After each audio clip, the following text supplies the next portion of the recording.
यह घटना सिद्धार्थ के बुद्धत्व को प्राप्त होने से मात्र एक दिन पहले की है। बुद्ध ने अपने आध्यात्मिक जीवन में जितने प्रयोग किए उतने आज तक किसी ने नहीं किए।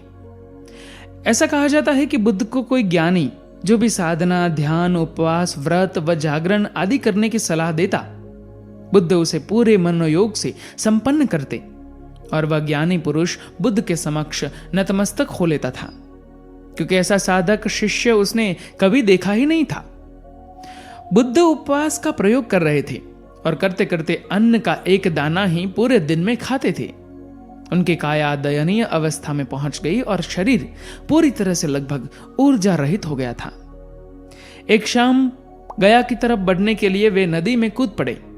जीर्ण शीर्ण और शक्तिहीन थे ही 2-4 हाथ ही आगे बढ़े थे कि डूबने लगे। बड़ी मुश्किल से नदी में बह रहे पेड़ के एक तने को पकड़ा और उस पर सवार होते होते लगभग अचेतन हो गए। बुद्ध के कुछ शिष्य दूर से यह सब दृश्य देख रहे थे और उन्हें बड़ी निराशा हुई कि जो व्यक्ति नदी पार नहीं कर सकता वह हमें भवसागर से कैसे पार कराएगा, और वे शिष्य बुद्ध को छोड़कर भाग गए। बुद्ध को पता भी नहीं चला कि कब वे दूसरे किनारे पहुंचे। चेतना लौटने पर वे धीरे धीरे वहां से चले और एक शिलाखंड पर आकर लेट गए और आकाश को देखने लगे।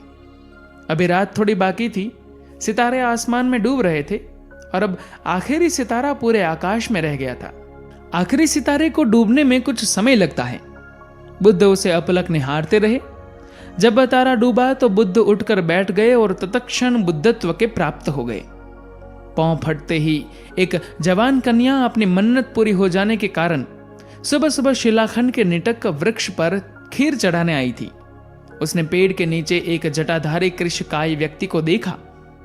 उसे लगा कि पेड़ का देवता आज खुद प्रकट हो गया है। उसने खीर का कटोरा बुद्ध के हाथों में दिया और अपने कार्य बनने का धन्यवाद भी किया। बुद्ध को बात समझते देर न लगी। उन्होंने पूछा, बालिका तुम्हारा नाम क्या है? कन्या का नाम सुजाता था। वह दलित कन्या थी। बुद्ध को खीर खाता देख शेष 2-4 शिष्य भी जो साथ थे भाग खड़े हुए। बुद्ध ने कुछ दिन उसी पेड़ के सानिध्य में व्यतीत किए और फिर बौद्ध धर्म के प्रचार में लग गए। धन्यवाद।